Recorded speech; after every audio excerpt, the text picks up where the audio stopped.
Okay, it's 6 p.m. and I'll call the February meeting of the Mayor and Council to order. If you'll stand with me and we'll have our Pledge of Allegiance. I pledge allegiance to the flag of the United States of America and to the republic for which it stands, one nation, under God, indivisible, with liberty and justice for all. And if you'll remain standing for me, I'm sure everybody's aware that we lost one of our citizens last week, and it's been real sad. I've had some people from the community reach out to me about what the city was going to do. I just want to thank our police department because they have been there with Ms. Rivers to anything she needed. They made sure that she had. And we're trying to respect their privacy, and until we're notified by her that she's ready to continue with the arrangements, we're not going to do anything. But once she notifies us that she is ready, then we will have a ceremony or something to honor Sergeant Rivers. And the funeral, my understanding, is going to be at Tabernacle Baptist Church. So we will let the public know what all of the arrangements are, and we'll work with our veterans to make sure that that they're all included in whatever we do to help the Rivers family. So before we go to prayer today, I'd like to just have a moment of silence in remembrance of the Rivers family.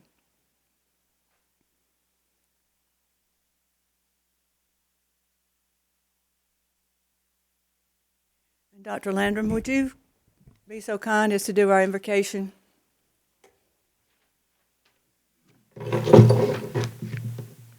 Gracious and wonderful Almighty God, we come to you right now just thanking you for your goodness and your mercy. We send up a special prayer for the family, not only of our local citizen who lost their lives in Jordan, but all three of the soldiers and all of the soldiers that's fighting for this great nation, dear God. Bless their families, dear God. And as we began this meeting, touch our hearts so that all that we do here today will somehow bring glory to your name. We pray this prayer in the precious name of your darling Son, Jesus the Christ. Let every heart say, amen. Amen. Thank you, Dr. Landrum. And I do definitely want to remember the other families too, and those that have been injured, and we pray for their recovery also. Okay, at this time we will have our citizens' comments, and I think we have one person that Yes, Madam Mayor, we had Alan Gadsden called last week to sign up to give citizens' comments. Just, Mr. Gadsden, you'll have 3 minutes to address the council on what concerns that you have. Thank you. Alan Gaston. I reside on 403 Shady Valley Drive, Carrollton. I'm with Gaston Outdoor Advertising.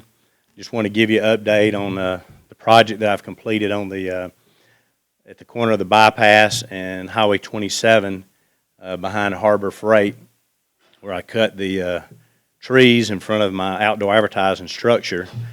I got permits from GDOT, and for every tree I cut, I had to purchase at a very high price, and this money goes into the roadside enhancement beautification fund, where when a certain amount of money is gets into that budget, then municipalities can apply for grants to get this money to beautify an area in their towns.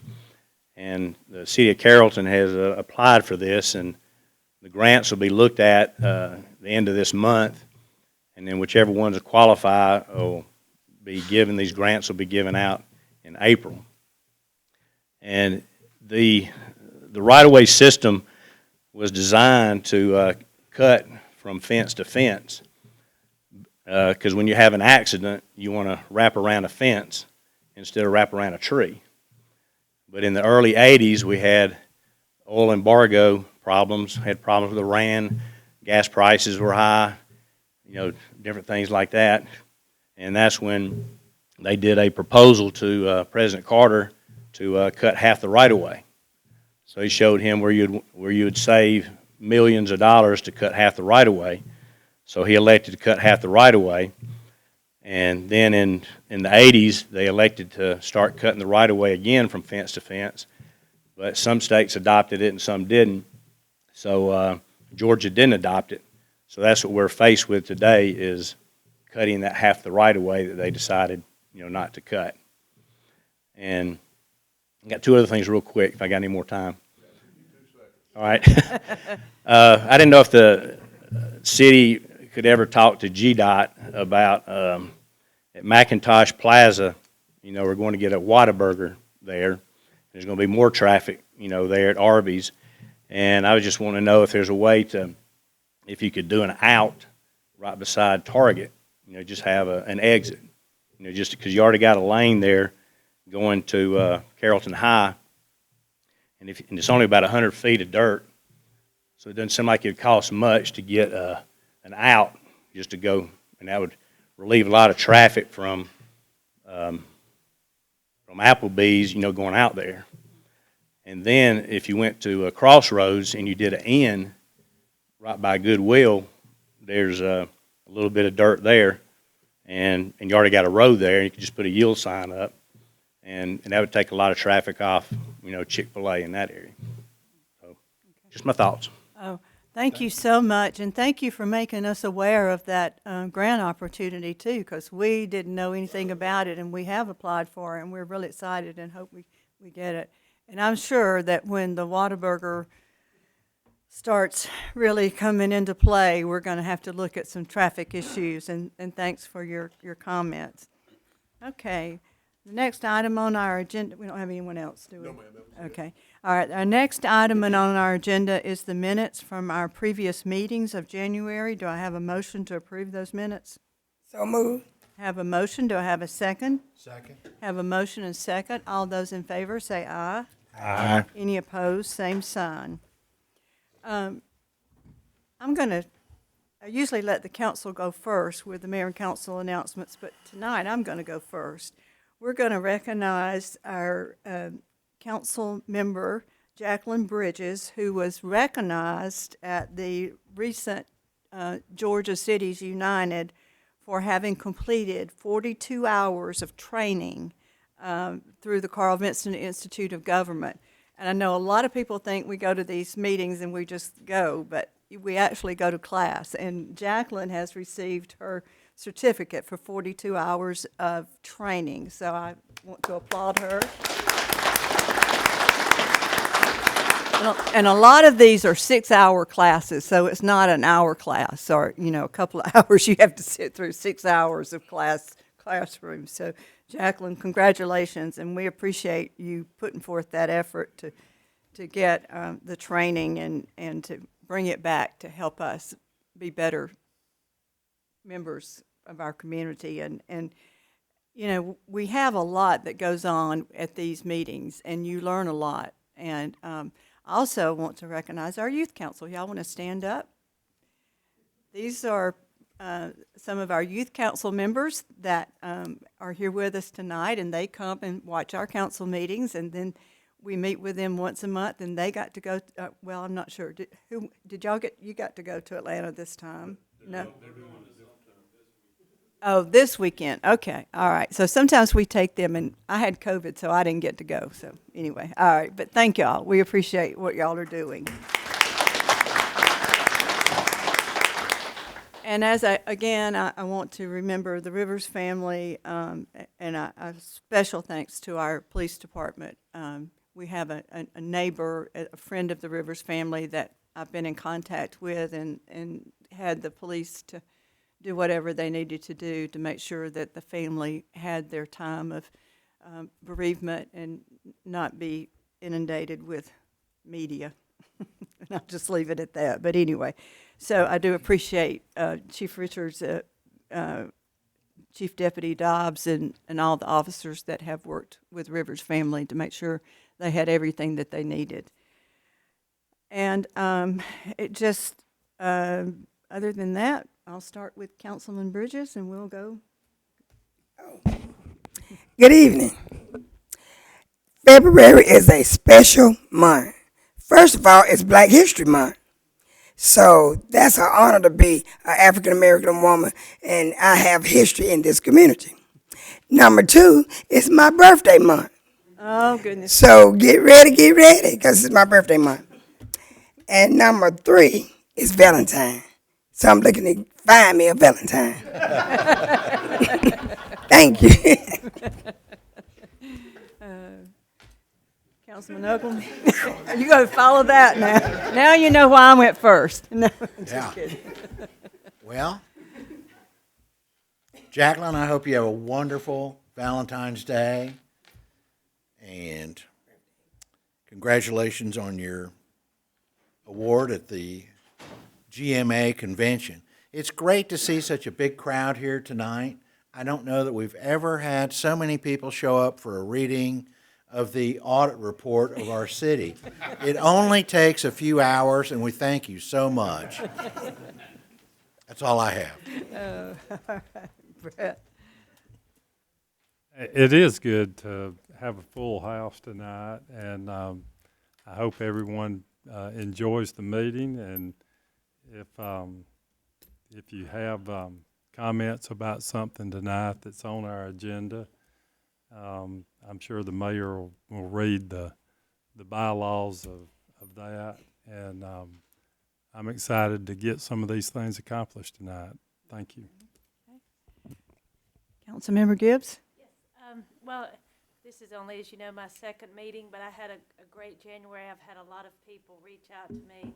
I got to spend an hour with one of my fund citizens, learned a lot about the farm, and I also have been invited. I toured the Quilt Museum. I've attended some HOA meetings, so I'm really just trying very hard to get out and meet as many people as I can. So please reach out to me. I'm always available, and I look forward to meeting with you. Okay. All right. At this time, we'll have Mr. Brooks and City Manager's announcements, a report. Thank you, Madam Mayor. I too was able to attend the Cities United Summit last weekend over in Atlanta, and sometimes we take for granted what we have here in Carrollton. We live in a great community with great people, with great diversity, and all types of people, and it's really a blessing that we all come together and take a lot of pride in our city, because talking with folks from all across the state, it's not like that everywhere, and sometimes the best information I get from those meetings, or at least it ranks up there, is the realization that I don't need to take for granted what special place that we have here in Carrollton, Georgia. So thank you guys for being here tonight. All right. At this time, do I have a motion to approve the agenda items for consideration? So moved. Have a motion. Do I have a second? Second. Have a motion and a second. All those in favor say aye. Aye. Any opposed, same sign. Hearing none, motion carries. The first item on our agenda is our fiscal year 23 audit presentation, and I will let Mr. Bush lead that. Mayor and council members, so good to see you tonight. This is always a fun time of year for me because the audit is over, so that's a relief. We've had another great audit year, and we're very thankful to our partners at the Rushton CPA firm who have completed our audit. And Julie George from Rushton is here tonight to go over some of the things that were discovered in the audit, and also kind of just give you a brief snapshot of the financials. You're going to have all that paperwork in your packets and up there, so it's very exciting reading. So I hope you have a chance. And as always, if you have any questions, we're always here, and you can give me a buzz. I love to go over this stuff, so it's where I live and breathe. So anytime you have a question, just come and ask us. But at this time, I'll turn it over to Julie. Thank you, Kevin. As Kevin mentioned, I'm here this evening to present the audit report for the city for the fiscal year ended June 30, 2023. I wanted to first thank Mayor and Council for engaging Rushton to perform the audit. I am from the area, have always lived in the area, so as City Manager Brooks said, I'm very thankful for the community where I spend all of my time and appreciate being able to be involved with the city in this manner. I also want to thank David's team and Kevin's team, and David and Kevin, for all the time and effort that they put into preparing for the audit, and the time and effort they put into when we're here, when we leave. It certainly takes my team and their teams. So just want to compliment them for the time and the effort that they put into this process as well.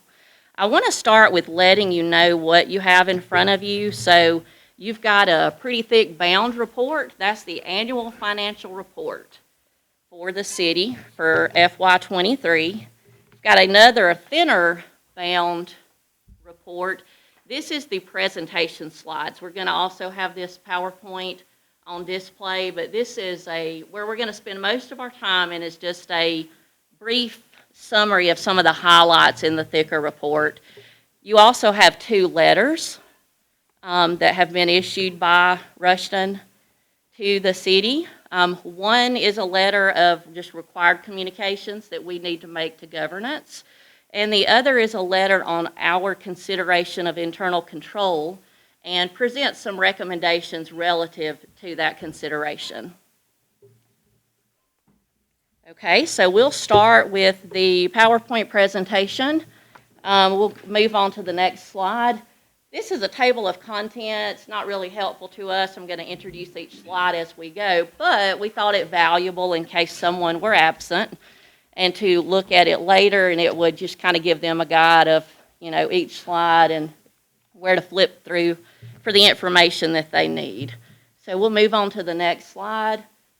So I'm going to start out discussing the audit opinion. That's on pages 1, 2, and 3 of the large bound report. And I'm not going to read that to you, but I do want to point out a few key highlights from this report. One is that the city did receive an unmodified opinion. That is what you are looking for as mayor and council. You may have also heard that referred to as a clean opinion. Unmodified means that we as auditors did not have to make any modifications to the standard auditor's report. So in summary, that means that we believe, in our opinion, the financial statements present fairly in all material respects the financial position of the city as of June 30th, 2023, and the respective changes in financial position and cash flows for the year then ended. So that's definitely the kind of opinion that you're looking for, and the kind of opinion that you have had in the past. And that allows you to be able to place some additional reliability on the financial statements having that opinion. Additionally, in this opinion letter, it addresses the City of Carrollton's responsibilities.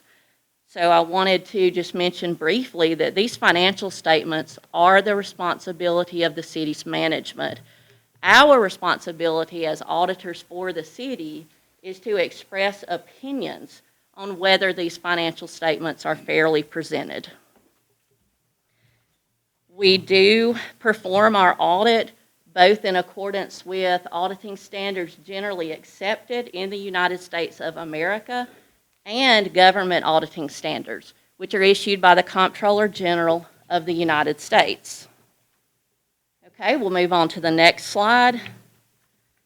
This slide is going to briefly address the government-wide financial statements. Those begin on page 12. And the first statement that we have is the statement of net position. That's presented on pages 12 and 13 of the bound report. And a few key points that I wanted to make about these statements. One is this information presents all of the city's activities as a whole. So whereas you may be on a month-to-month basis accustomed to seeing SPLOST fund activity, general fund activity, these statements here on these first 3 pages are the city as a whole using the full accrual basis of accounting. And the information is presented in 3 different columns, one being your governmental activities. Those are going to be coming from your governmental fund type statements, but on a full accrual basis of accounting. So that's going to include things like your general fund, your SPLOST, your drug task force. And then your business type activities are in a separate column. That's going to be your water and sewer and your sanitation funds. And then the third column are the city's component units. And the component units included here are the CVB and the Carrollton Redevelopment Authority.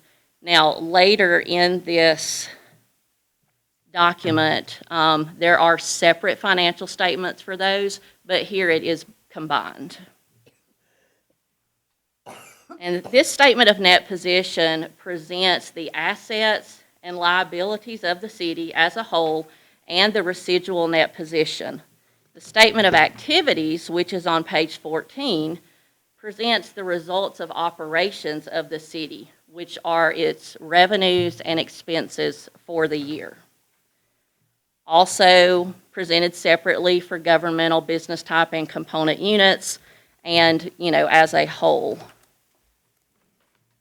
We move on to the next slide. We've got a slide here showing the government-wide net position over the last 5 fiscal years. And if you look at page 113, that's where page 13, that's where the information comes from. And I wanted to point out that 4 out of the last 5 years, the city has seen an increase. The year 2022, the reason that there was a decrease is that's the year the city's retirement benefits changed. So there was recognition of that liability in 2022. And the city ended 6/30/23 with a total net position of $213 million, as you see on page 13, increasing over the prior year. Moving on to the next slide, we've got the change in net position. So 4 out of the last 5 years, there has been an increase in net position. And again, the difference being in 2022, there was a decrease due to that pension liability and related being adjusted for those changes. Just to point out a few key differences in the last 5 years. 2020, you see a decrease. If you remember 2020, as we all do, that was the year that we dealt with the COVID pandemic. So recreation fees, cultural arts fees, et cetera, were down because we just weren't allowed to have those kind of things.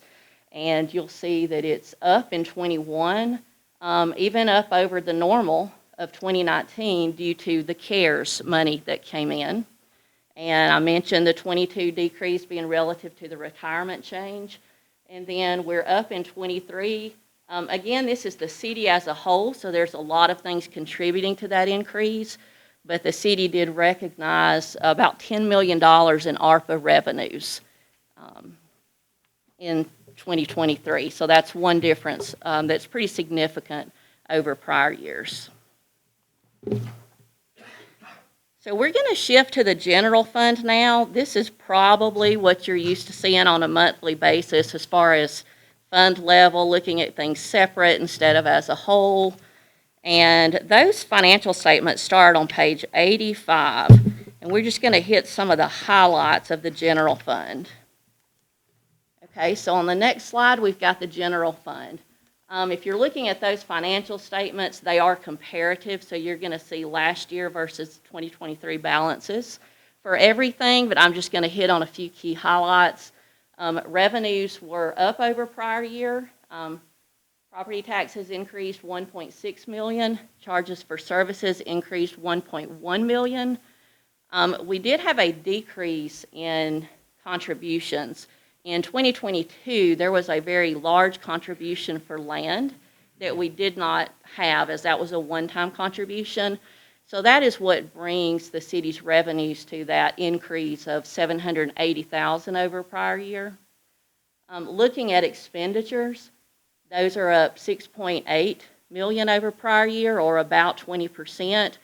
Wanted to also point out there, general government is up for a one-time expenditure, which was a payment to another government, a contribution to another government. So again, that's a one-time difference that we're seeing here in the numbers, with recurring activities being public safety increased and culture and recreation increased.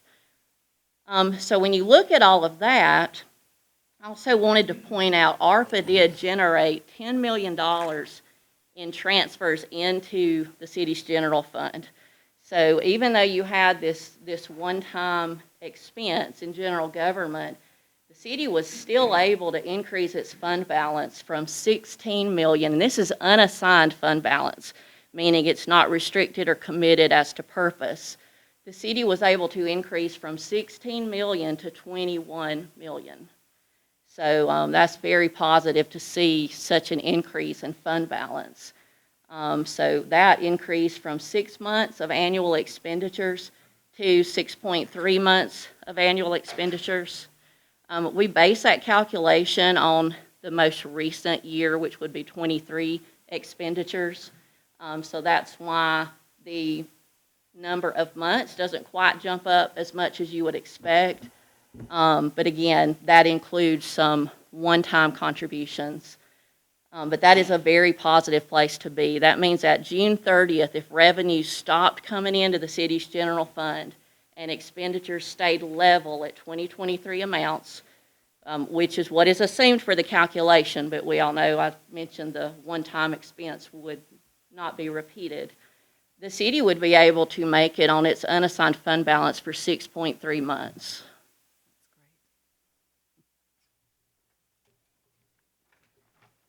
Okay, moving on to the next slide, we've got a line graph here showing revenues and transfers in and expenditures and transfers out over the last 5 fiscal years.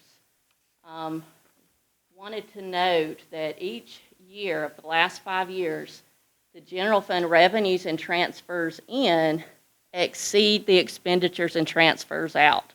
So that is what has allowed the city to build that healthy fund balance that we've seen on the previous slide. Moving on to the next slide, we've got total fund balance here. Again, we see the line graph is going up. That means each of the last 5 years, fund balance, this is total fund balance, has increased. And I wanted to point out that just the increase from 22 to 23 was $4 million, or 23.4%. Okay, moving on to the next slide, we've got a pie chart here of the city's revenues and other financing sources. A couple things that I wanted to point out here are, one, when you look at all the colors of the chart, that's the various revenues that the city has coming into the general fund. So I think it's always very positive to see all the different sources of revenues coming in. The city's not, relying on just one or two, but there are multiple in the pie chart.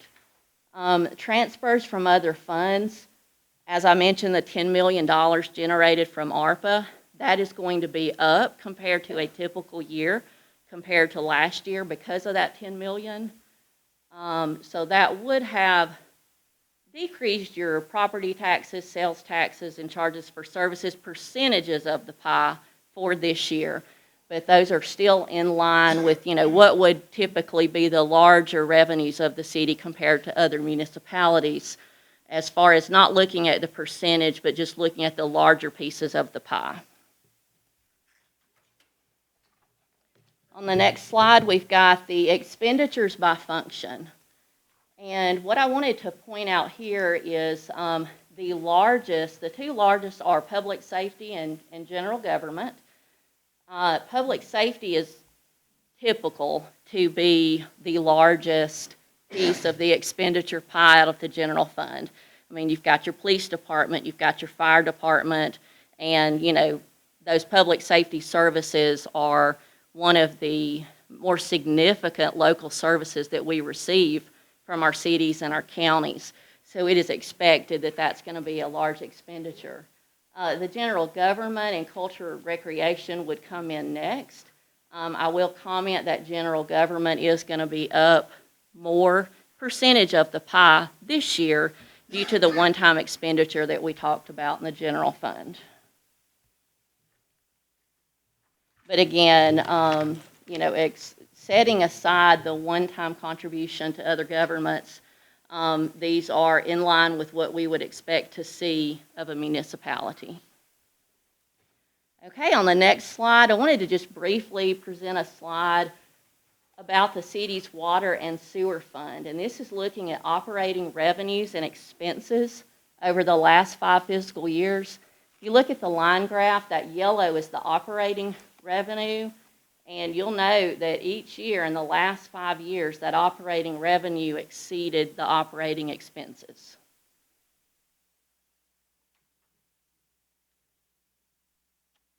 And you'll notice in 2022, you'll see a decrease in that operating net income. The water and sewer fund is presented on a full accrual basis of accounting, so that pension liability I mentioned earlier would affect the total expenses in that fund in 2022. So that's why you see that drop there, but it was still a positive operating net income.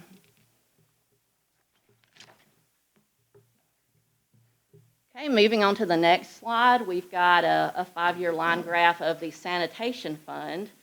And also wanted to point out that, you know, that 2022 amount, again, the sanitation fund would also recognize its percentage of the change in that pension liability. And one thing I wanted to point out here is if you're looking at the last couple of years, going from 22 to 23, the revenues in the sanitation fund increased right under 15%, and the expenses in the sanitation fund increased only 8.2%. So again, if you look at the last couple of years, it's going the direction that you would like to see it go, as far as those revenues going up more than those operating expenditures are. Okay, on the next slide, the way that GASB presents funds in the financial statements it's based on a calculation, but in summary, it's based on the size of the fund and how significant the fund is. So we wanted to include a slide here about the city's other major funds.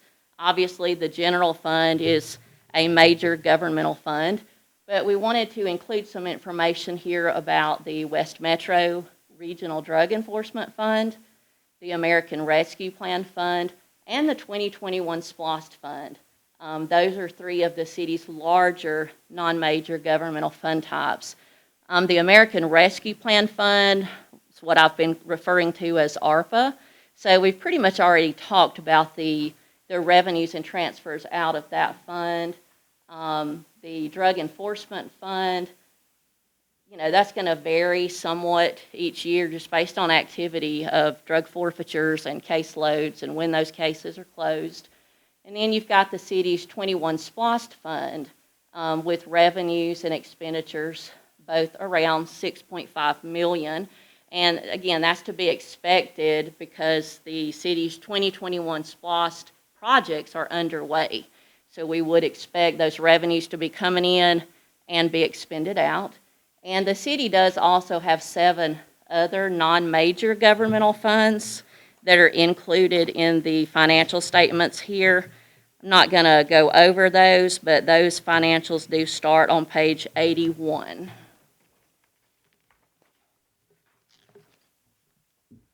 Okay, on this slide, because we do perform the city's audit in accordance with government auditing standards, we do issue an additional report. And that report is on pages 130 and 131. Just wanted to mention that that report is included in the bound report, and it describes the scope of our testing of internal control and compliance and the results of that testing, but it does not provide an opinion on either compliance or internal control. Okay, and we'll go on to the next slide. There is a third report included in the bound report, and that report is on compliance and internal controls over major programs.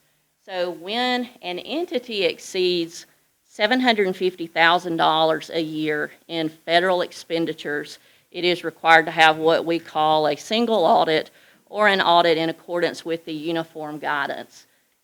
And the city did meet that, so this report is on pages 132 and 134. And in this report, the scope of our testing of compliance requirements and internal controls over the city's major federal programs are described, and we do express an opinion on the compliance with the requirements, but we do not give an opinion on the internal controls. Now, on the compliance, our opinion is unmodified. Again, similar to unmodified before, that is what you're looking for. Okay, we can move to the next slide. Current report changes. So you've probably heard Chris and I say before that GASB stays pretty busy.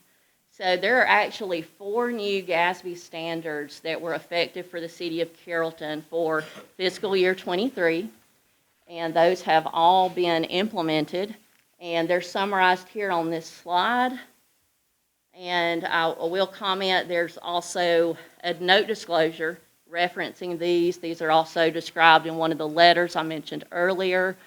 But the net position, the net impact of these standards on the city financial statement turned out to be none. Okay, we can move to the next slide. So future report changes, and I'm sure Kevin has already thought of this. We actually, for 6/30/24, which is the first time in a few years, do not have a new GASB standard to worry about for 6/30/24. So I'm sure that he's noticed that and looking forward to maybe a year without something new and significantly time-consuming. So the next report changing coming up is on compensated absences, and that's GASB 101. That's going to be effective for the city for fiscal year 2025. So Kevin gets a little break this year, and then 2025, he'll need to be ready to implement GASB 101. The goal of that standard is just to create a more consistent model in how governments account for their compensated absences, which would be like accrued vacation pay for your employees. Okay, next slide. This is our contact information slide. So this is bringing us near conclusion.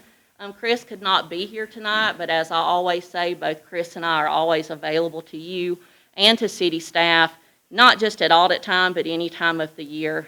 Should you need us, please do not hesitate to reach out. Kevin has both of our cell phone contact information as well, if you prefer a phone call. Our emails and our website, of course, are on here. And then the next slide is questions. So are there any questions from Mayor and Council about any of the information that I've presented? And again, as I said, as you spend your weekend reading through all this, you are welcome to call me after you've looked through it. But definitely, if you have any questions at this time, I'm glad to take those now. Julie, I just want to say thank you to y'all for getting this to us in a timely manner, and we appreciate that. It gives us a lot of good information because we're about to start our next year's budget. And I want to really express my appreciation to Mr. Brooks, to Kevin, and all of the employees who work so diligently to make sure that we stay in compliance. And having the 6.3 months of operating expense, and some people might think that's a little overboard, but I know that during COVID, when a lot of cities were not collecting revenues, they were laying off people, they were having to shut down services and those kind of things. And we were very blessed in the fact that we had enough operating money that we could continue on and didn't have to lay off anybody. Now, I know somebody's going to probably say, well, you're not picking up recycles, but, that's not anything to do with the money. It's just the fact of not having employees. So, but does anybody have any questions or comments? Should we ask any jokes about if everybody knows about what an accrual accounting system is, that sort of thing? Or just skip those? I guess it depends. I can definitely answer those questions. Madam Mayor, if it's okay, I'd just like to also thank Julie and Chris and Kevin for the work that they did and always do for us, and pinpointing where we need to improve when we meet. They always when I always ask them what can we do to get better, and they're always giving me valuable insight and comments. And also to point out, one thing I'm really proud of looking at is the one page where the line graph that showed the transfers in and expenditures and transfers out in the general revenue fund, how we collectively as a city and each department, we never overspend what we bring in, and that's been a major emphasis of mine. Not that it was happening before me, but that's a major emphasis, that we be frugal with the money and that we make it go as far as we can. We get everything that we need to make sure that the citizens of this community get everything they need, but we don't go extravagant, if that makes sense. So I'm proud of being able to do that and still save the money that we did to put in our fund balance over the years. So that's a kudos to our department heads and our employees. And thank you, Julie. Appreciate you. Thank you. Yes. Thank you, Julie. Thank you. Thank you all. Thank you. Okay, the next item on our agenda is the rezoning request, Canterbury Villa subdivision off Noonan Road. This is from ER3, which is estate residential, to R20, and I will let Ms. Studdard Yeah, that's elaborate fine. on that. Yeah, the first rezoning item you have on in your agenda packets this evening, beginning on page 28, is a rezoning request from ER3, which is estate residential with 3-acre lot minimums, and R20, which is single-family residential, to a residential PD. And the purpose of this request is to develop the remaining acreage of Canterbury Villas. That acreage is approximately 21.21 acres, and they want to develop it with 64 detached single-family homes. The Planning Commission did review this request during their January meeting, and they voted to approve the request 7-1 with the following conditions. The first two relate to site design standards. The developer shall comply with the R8 zoning landscape requirements, including the streetscape trees. Number two, the developer shall adhere to the following R8 setbacks, including the front, side, and rear setbacks. Number three, the developer shall construct homes with floor plans that accommodate 2-car garages as shown on the submitted renderings. And additionally, vehicles shall be prohibited to park on pervious surfaces in the front yard. So that's going to be grass, dirt, something that's not paved and built for parking. The fourth one is that the establishment of a homeowners association must occur prior to any certificate of occupancy issuance. I did want to add, during your January work session, there was some discussion about a chain link fence adjacent to the heirs' property. I did speak with the property owner, and they are agreeable to put in a 6-foot chain link fence. As everybody knows, that's the heirs' dairy. It's an active working cattle farm, and there was some concern about either kids or primarily also dogs and pets getting into the area where the cows are and potentially hurting one or the other, the kids, the dogs, or the cows. And I did speak with the developer on that particular thing. So I would add that as a 5th proposed condition, even though the Planning Commission didn't recommend that. I do believe the developer's here if you have any questions. Okay. Before we get into that, I want to read something. At this time, we'll hear the rezoning request, and since many of you may not have previously attended a public hearing on a zoning request, I want to quickly review our procedures with you. No person in attendance shall speak unless formally recognized. Upon rising to speak, each person recognized shall state their name and home address. Speakers must not employ tactics of intimidation, profanity, or threats of violence in their comments. All comments shall be directed to the mayor and council, not to the petitioner or those in opposition. In accordance with Georgia law, each side, not each individual, is allowed 10 minutes of public input. This means that all those in speaking in favor of the request have a total of 10 minutes, and all those speaking in opposition of the request have a total of 10 minutes. Time devoted to questions and answers that the elected officials may ask should not be counted against time limitations. Since we do have limited time, please try to avoid restating what another may have already stated. The applicant shall be allowed to speak first in the order to present the application. Others may then speak, indicating first their support for or opposition to the application.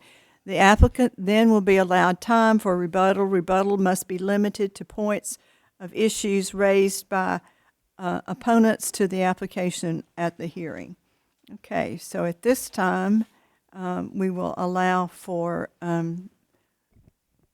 I think Mr. Wilkins is going to speak on behalf of the petitioner. Mayor, council members, my name is Phil Wilkins. I'm with the Tysinger Vance Law Firm here in Carrollton. I do reside in the city of Carrollton at 106 Shady Valley Court. This is a project that began about in 2004. The city approved the plans for a 93-lot subdivision here in 2006. And the homes were built around 2007 that are currently on Chaucer Lane. There are about 26 houses that were there. The developer that started that project with the Great Recession filed bankruptcy and lost the property to a bank. Before doing that, he did not set up any covenants and restrictions, did not set up a homeowners association, and left it that way. Mr. Rathie purchased the property in 2011 after consulting with the city of Carrollton to make sure that the lots were buildable. And went into possession of the property in 2011. 2014, the city zoning map was amended, which changed the zoning in this to the current zoning, which is estate lots. For the record, there are no contiguous 3-acre lots within this subdivision when you take out the city streets and the designated green space that the current 26 homes would be entitled to. The streets are there, the water lines are there, the sewer lines are there, the power lines are there. Everything is there except homes being built on them. This is not the first time Mr. Rathie has come before the group trying to get an improvement here. He's tried to make adjustments to make it more palatable, not only to mayor, city council, but also the adjoining property owners. And I think you'll see that this current proposal reduces the number of homes that would back up to the Canterbury Drive properties. It adjusts the green space area that is adjacent to the green belt to a non-disturbance area, so that if you're enjoying our wonderful green belt in the city of Carrollton, you're still going to see trees there, not empty green space. He is willing to put in the amenities that the original developer did not do, which is a dog park and a small area with a basketball goal for the neighboring kids. It was not a requirement, I think, back then, but he's willing to put the sidewalks in the neighborhood that is currently required by the city, including if the city requires him to, putting sidewalks in front of the current existing homes. He would fully sidewalk the neighborhood to keep the kids out of the streets. He has agreed to put the chain link fence adjacent to the Ayers Farm. There is also a green space area there, so it's not going to be houses butted up right next to Mr. Ayers Farm. There is a green space between those homes and his property. One other thing he is willing to do is to take 2 of the lots that are that the green belt goes through and build a bathroom pavilion facility to be contributed to the Carrollton green belt, because if you spend time on the green belt, you know about there, you're looking for a bathroom. So he's willing to do that. The biggest thing I think that's changed since the last time Mr. Rathie came before this group is the builder who would like to come into this neighborhood and build the homes. Adams Homes is a well-respected builder. They're out of originally the Pensacola area, Florida, I think, but they're a family-owned business. They're large enough financially to carry a project like this. They don't borrow money to build houses. They just build houses out of pocket. We have John Christian here from Adams Homes who can address what they're proposing to build on this property. So at the end of the day, Mr. Rathie would like to sell lots, let someone else build homes, and he makes sure that there's a homeowners association and covenants restrictions in place that make sure these homes are what they should be. There's been some concern about kids walking down to the intersection to get on school buses and the number of kids that will be walking down to get on school buses. I've talked with the City of Carrollton School Transportation Director, who assures me if the buses can go up in there and find a place to turn around, that they will go up into the neighborhood to pick kids up. So I think that was a concern.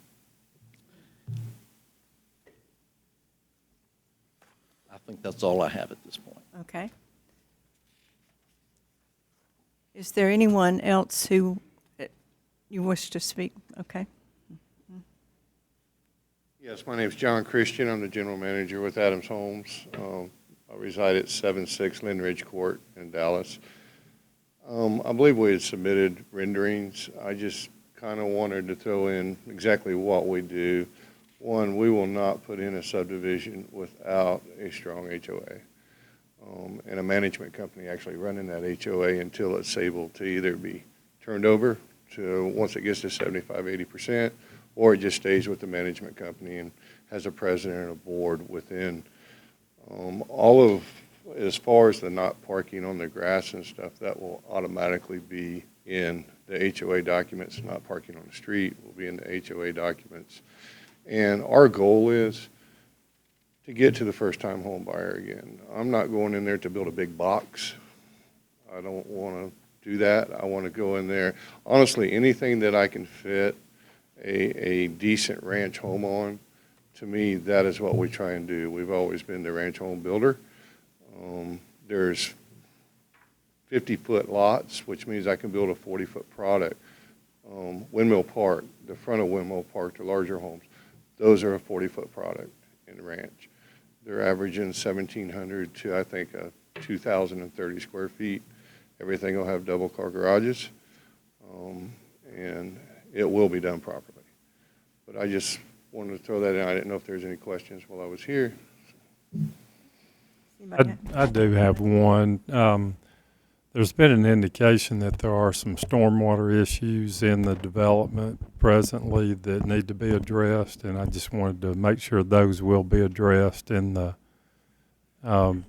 before the houses will be built. Yes, actually, the way that this is structured with Mr. Rathie and Adams Homes is, once this goes through, if it goes through, is there should be a punch list from the maintenance side of the city, and we know that one of them is a retention pond that needs to be reworked. And once that punch list is completed, in other words, we won't build the first home in there until it's been signed off, because I don't think that Carrollton's going to sign off for the final of this unless the punch list is completed and inspected. That's correct. And that'll take care of Yep. the existing Absolutely. issues. Yep. Because I don't want it. with I it like that, understand. so. I understand. Okay. Thank you. Yes, sir. Any other questions?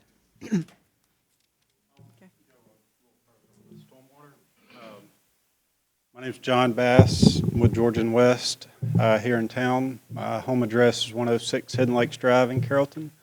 Mr. Rathie has engaged us on some surveys and the drawing you see, and we've been talking about the stormwater. Obviously, we've not done an in-depth study at this point. It's premature for zoning, but we have talked in depth. That is, that's the number one step once we get zoning, is to look at the hydrology. We want to see there's 6 stormwater ponds on the property. So the plan is to investigate them each and look at those and ensure we're getting those situated the way they need to be. So, Thank you, John. Thanks. Is there anyone else here to speak in favor of this?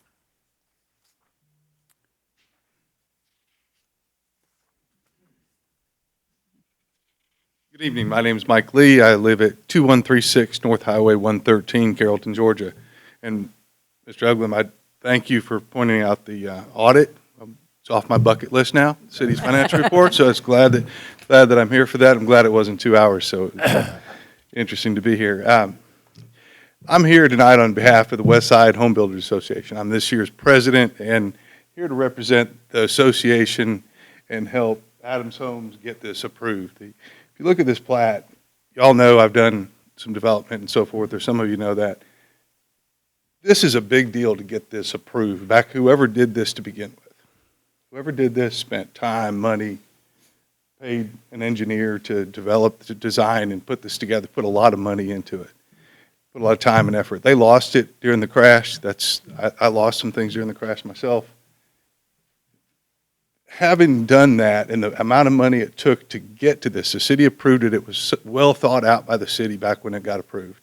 It was vetted by everybody at the city staff to do this and design it, put curb and gutter in. It's not like it's just sitting there not done. It was developed already. It was done, ready to go, and it was reverted at some point for some cause. I feel like it was wrong to the person who developed that to begin with. They're not here anymore. They're out of the picture. But it was not the right thing to do that, to take that right away from what they did and the money they spent to develop that and put that together. So I'm here and hoping that wrong gets righted. On behalf of the Home Builders Association, I ask you to fix that and make that right and let this be what it was designed and developed to be. I don't know what else it could be other than what it's designed. The roads are there, everything's there. And quite frankly, the statistics out there right now, we need housing.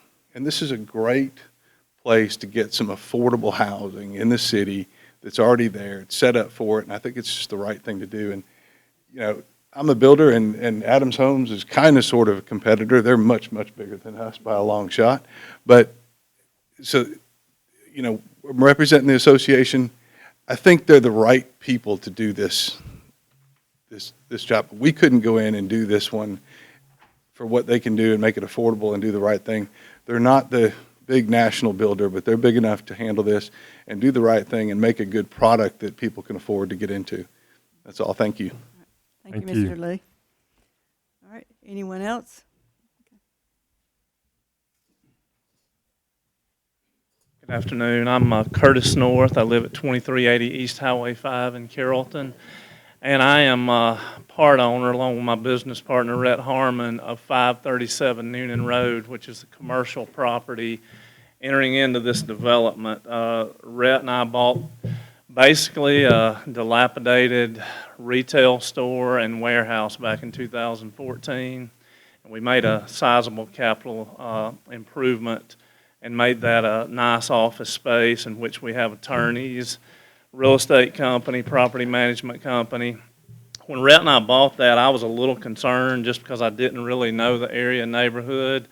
But I want to just say, since we've been here at that location at 537, it's been a great area for us. We've had no issues with anything in the way of crime or whatnot. So as someone that has a big investment there, I would like to see nice homes come in behind it. Not that the ones that there are not nice. Like I said, they're great neighbors. I would just like to see what's not been developed be developed.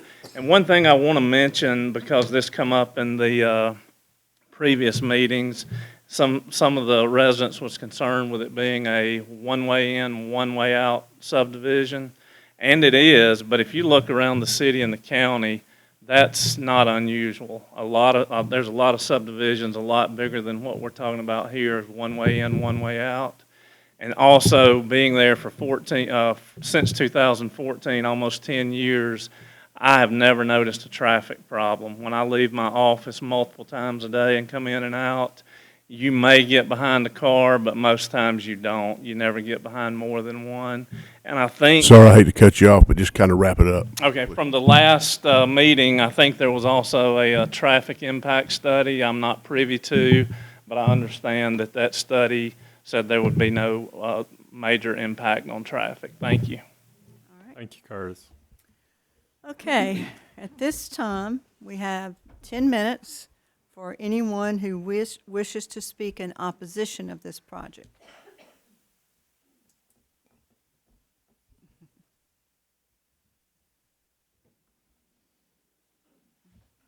I'm Roy Ayers. Me and my brother own the pasture land there, the agricultural part. When this development was put in, the retention ponds were put uphill. They were never put downhill, and water always runs downhill. So, you know, if you start moving the trees out, getting the vegetation out, it's just going to keep deeper. Well, I talked to an engineer guy that I used to work with, and he said, well, you don't have to get no big survey done in order to see what's going on there. Just take your rule and measure at the intake of that culvert pipe, and then you measure it, put it over on a stick, on a 2x2, like 10-foot, and mark it, then record it on your calendar. He said, you got any, how many culvert pipes we talking about, Mr. Ayers? I said, 2. He said, well, go down to the second one and get a measurement there. He said, that's where if you're getting silt, it's going to be closer to your pipe. Well, guess what? It's doing exactly what those gentlemen told me. So I hope that this will get corrected, because both retention ponds are uphill, and we all know that water runs downhill. So I hope y'all address that. I hope they address it. I'm sure they need me to show them. Be glad to, but I hope that they address that. Let that kind of be the number one priority before they start moving dirt. And you knew what happened over there at Windmill when we got that 4.5 inches of rain, which was unusual. It was a major mudslide over there, and took quite a bit of effort to clean that up. We don't normally get 4.5 inches of rain in Carroll County. But I appreciate y'all. Thank you. Thank you, Mr. Ayers.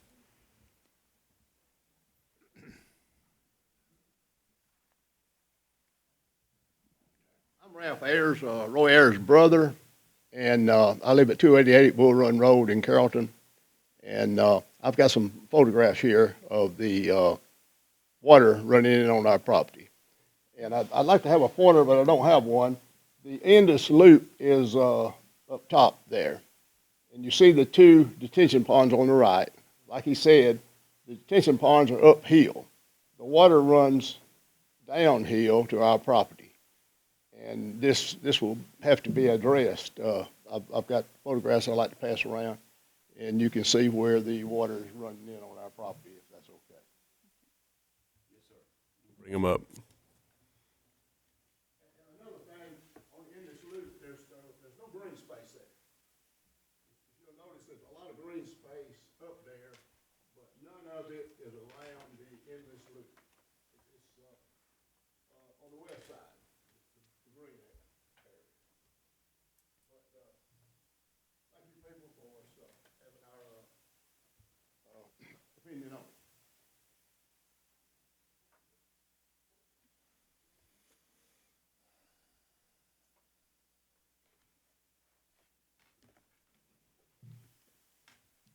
I'm Valerie Ayers, and I'm one of the owners of the land. And I'm not a speaker, but God's put it on my heart. I got raped about 2 blocks from where I'm standing. And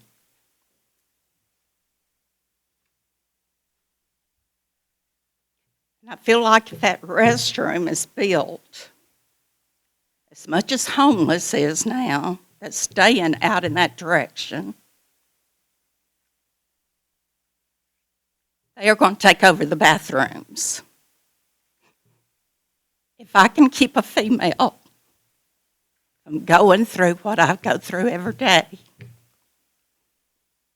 I ask for those bathrooms not to be built. If they want to put that money into something else, you all can come up with that. But I just cannot sit back and let this happen to someone else. I'm in a business down Rome Street today, and the business has been remodeling. Homeless is staying in the bathroom on Rome Street. And for those ladies that go in there and use the bathroom, one of their husbands has to go in there with them because they're laying on the floor. So tell me that that's not going to happen to this bathroom. But I know that's another situation they've got to get taken care of, is all this homeless. And giving them tents, bedding, food is not going to do it. They've got to be helped. And I think that by giving to them, we're doing them injustice. As we go to our back pasture behind Carrollton-GA, there will be tents. They just get up and leave. They'll throw all the canned stuff, the plastic stuff out there, and the cows naturally are going to eat it if we don't clean it up. So who's going to be in charge of the cows when they die? Is it the people that's handing out the tents, handing out the food? But I know that doesn't have nothing to do with this. But I am asking, please don't build that bathroom. God has put that on my heart. And I had to speak. Thank you, Valerie.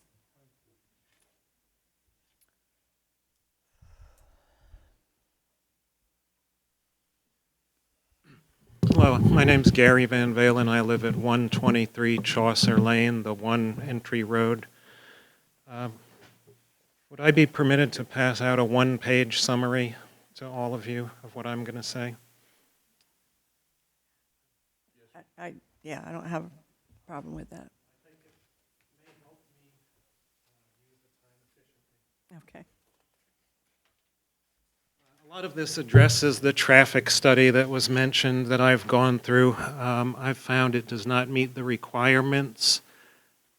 It only looks at the Noonan Road intersection. It does not look at the neighborhood as a whole. It was not done on a day that would be typical. It was done on a Tuesday in the summer. There would have been no school traffic. There would have been no university or public school employees, of which there are several on Chaucer Lane traveling. The CWOW Church, which is a big church at the end of the street, did not have services or office hours when this study was done. They used accident data, which is now out of date, and they only looked at accidents that occurred at the intersection. But since all traffic will be using Chaucer Lane, you have to look at accident data on Chaucer Lane. So the latest data I've got here, 3 crashes on Chaucer Lane, 2 at the intersection in the last 5 years. And if you look at 10 years, it shows that's increasing. The traffic impact study did not look at speeding violations. Now, Chaucer Lane has almost a quarter mile of straight road, and everybody from the church and maybe some residents that are impatient at the farther end, they speed. They speed all the time. I've never seen enforcement of the 20-mile-an-hour limit. So the more people that are in there that are at the back end of this development, they will be tempted to speed as well. I'm very concerned the developer's plan included plans for 3, 4, 5, and 6 bedroom houses and did not specify which ones they were going to build. And how can you have any kind of accurate assessment of a traffic impact?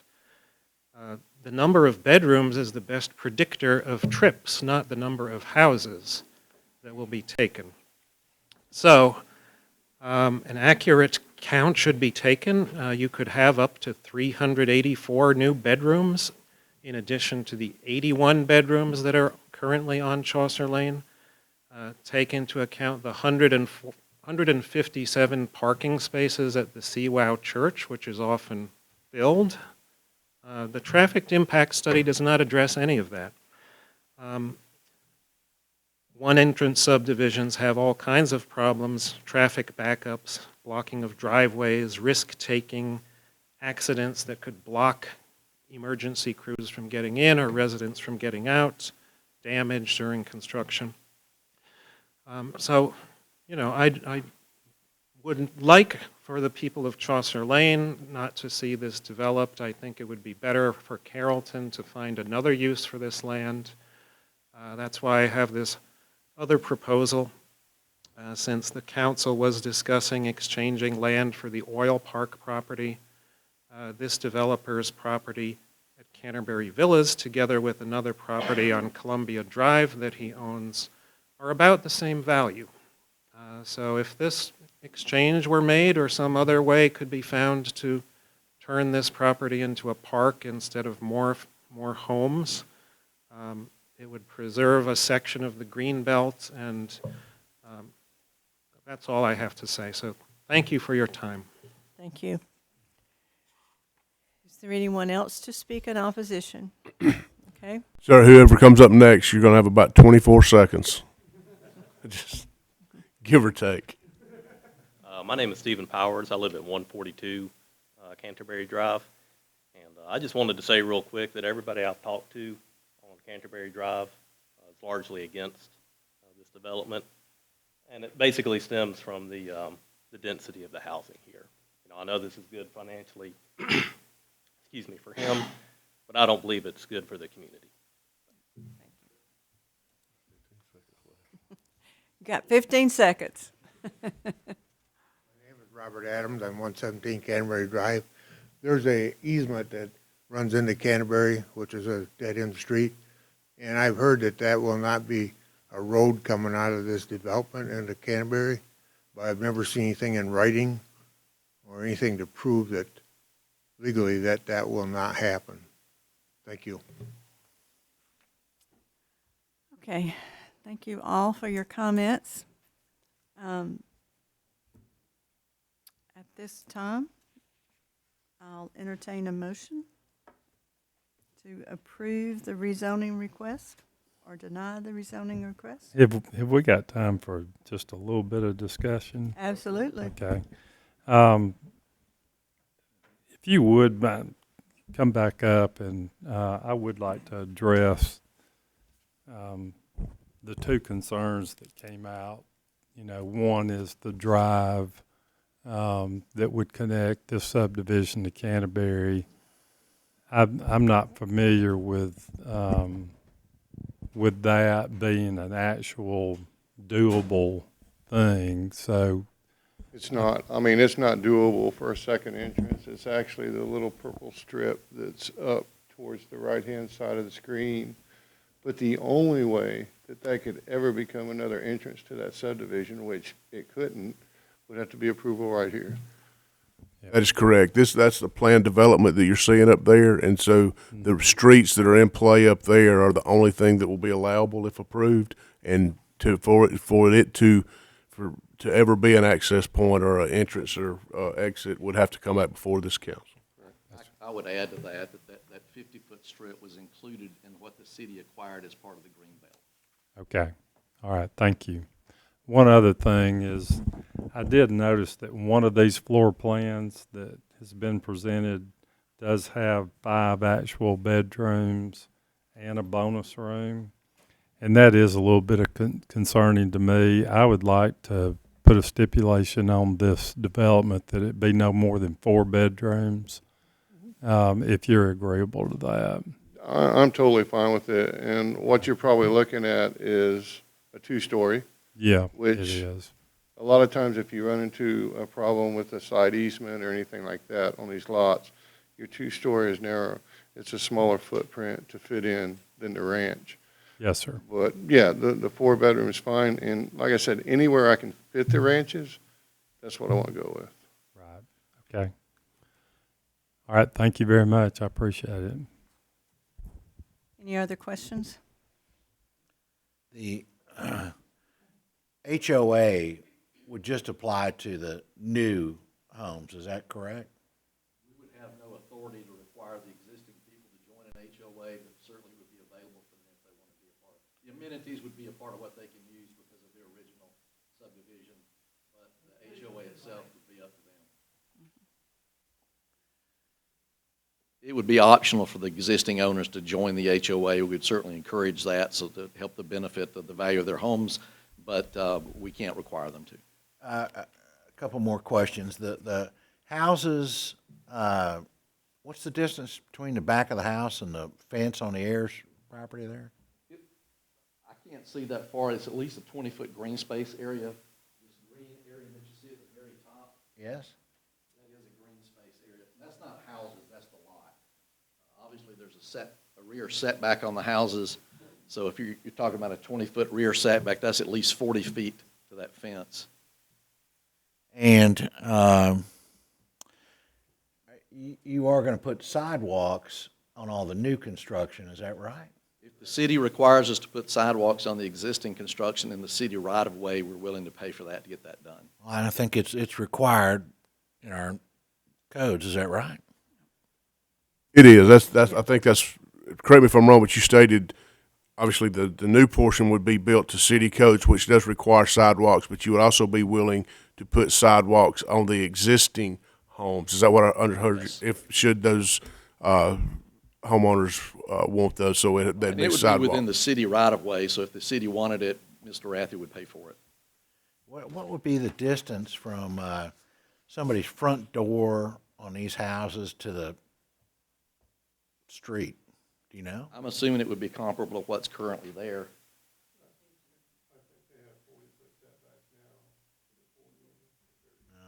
Whatever the current city requirement on the setbacks and on this proposal are. Do you know, Erica? Minimum.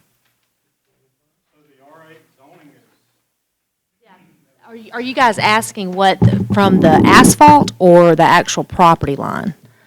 So, Say from the asphalt, how much front yard do these houses got? well, these streets are 24 foot back of curb, correct, John? I think you've looked at that probably more, yeah. And so when you've got basically 24 feet of paving, and then you've got, say, a 20-foot setback on R8, and then you've got 50-foot right-of-way. So what's that, 26 feet, 13, so it'd be 33 feet from basically from where the curb ends to the front of the house, essentially. Did I do that math right, David? Okay. What is it going down Chaucer Lane? I'm not 100% sure what the setbacks are on that street. It's probably going to be pretty comparable, though, to 20 feet. That's typically, I think that came in as like an R3 or something like that, so I think it's about 20 feet as well off the right-of-way. I went and measured that street last week, and it's 28 foot. It is 28? Back of curb to back of curb. But right now, like I said, whatever, did you measure the existing or the? Partial lane, that's all I've measured. Okay. But like I said, right now, it's, like I said, so that would be what, 36 minus 2 on each side, so.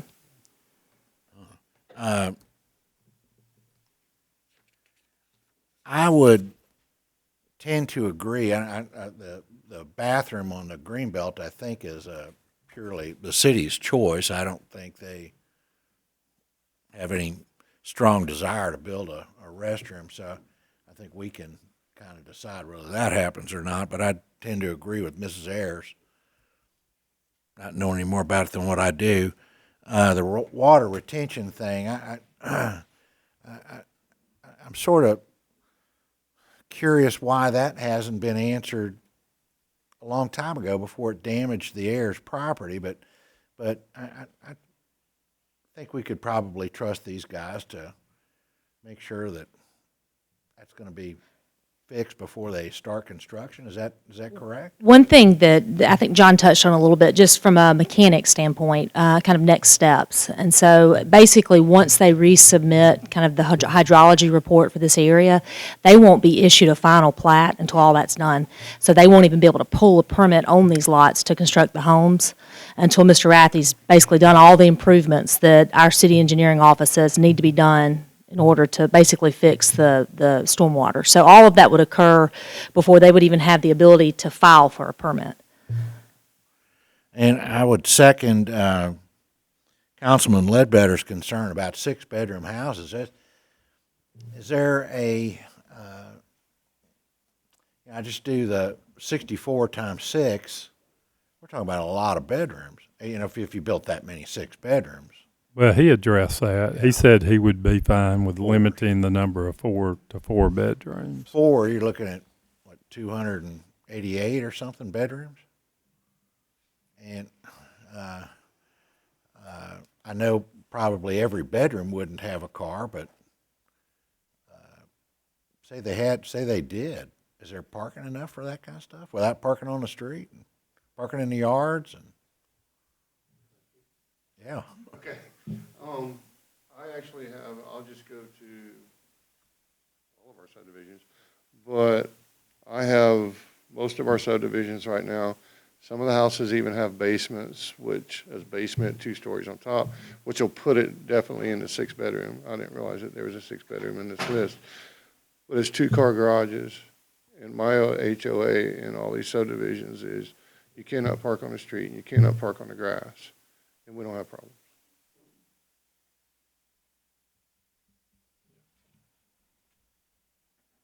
Thank you.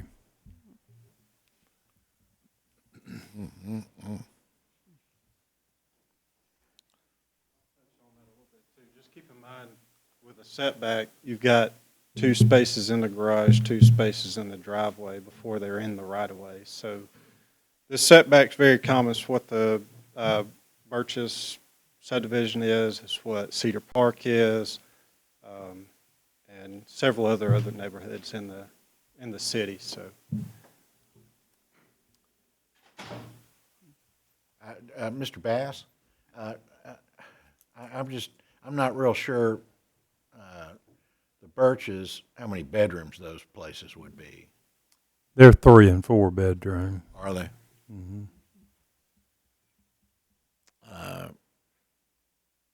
And I know Cedar Park is 3 to 4 bedrooms. Yes. 5 in there, some 5 there.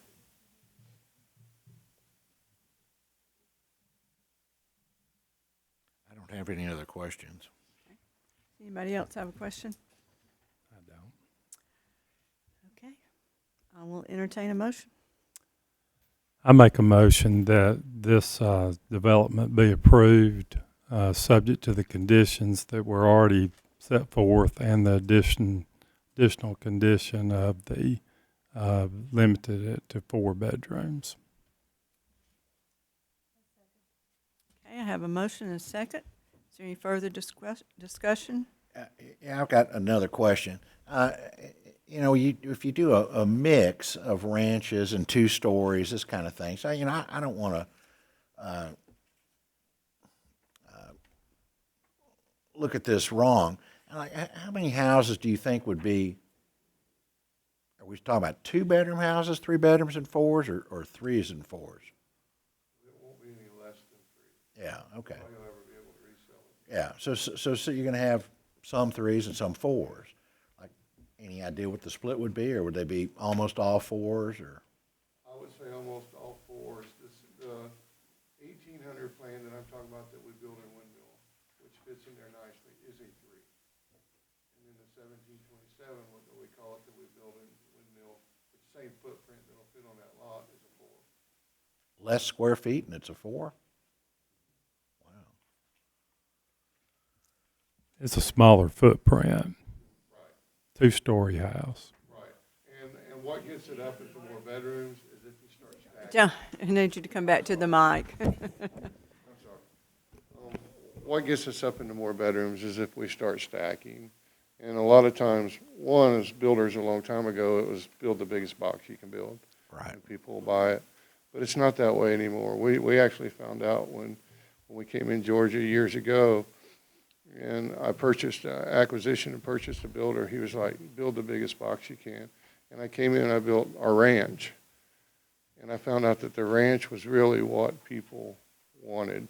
So a lot of times the only reason I start going vertical higher is because there was nothing else I could fit there. Because you can take a 2-story and get a 30 by 30 footprint and end up with 2,000 square feet, 2,500 square feet. And that's what puts you up into the higher bedrooms. It still has a 2-car garage and all, but it's just something smaller that would fit on that footprint. Are y'all already advertising these houses for sale? No. No? I'm advertising my Windmill Park houses up the road. Okay. But I haven't even started any kind of marketing or anything on Canterbury. Thank you. Thank you. Any other questions or discussions?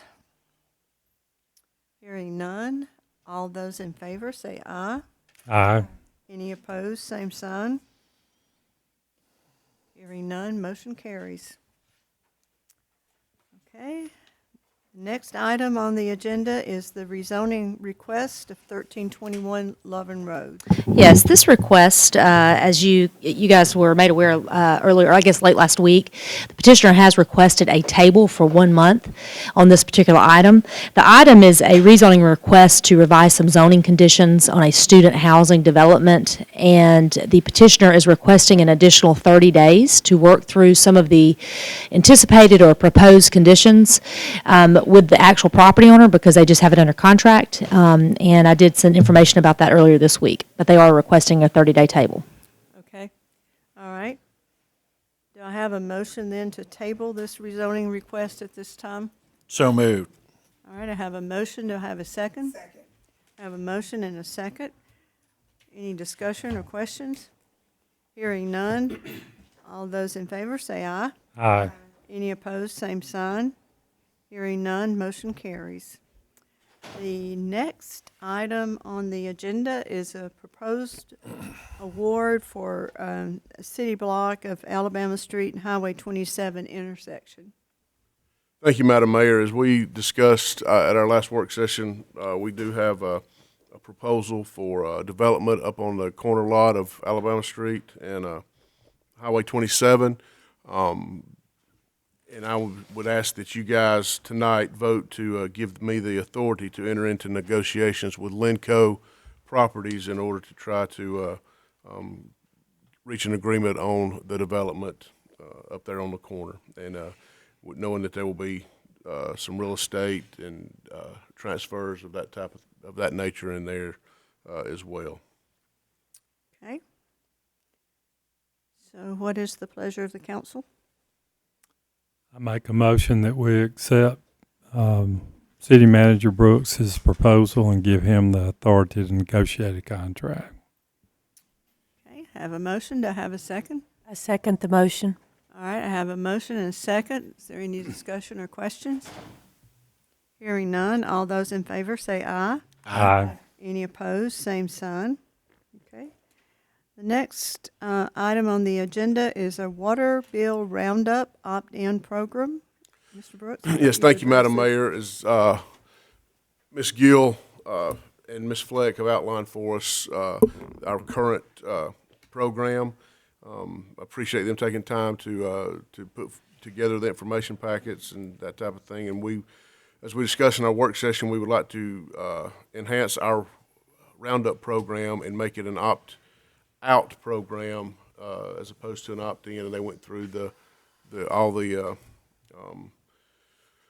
communications that they're going to be doing over the next couple of months, and you know, the maximum, if everybody's water bill ended up at something 01 every month, the most they would pay in 1 year is $11.88. There'll be multiple avenues to opt out, from telephoning to emails. So, and there'll be multiple people they can talk to. So it'll be very, very easily to do so. It just wasn't getting advertised. So many people don't know about the program. And so I would ask that we change that. We vote tonight to make it an opt-out program as opposed to the current opt-in. Okay. You've heard the request. Is there a motion? I so move that motion. Okay, I have a motion. Do I have a second? Second. I have a motion and a second. Is there any questions or discussions? Hearing none, all those in favor say aye. Aye. Any opposed, same sign. Hearing none, motion carries. Do I have a motion to adjourn? So moved. Do I have a second? Second. I have a motion and a second to adjourn. Any opposed? No.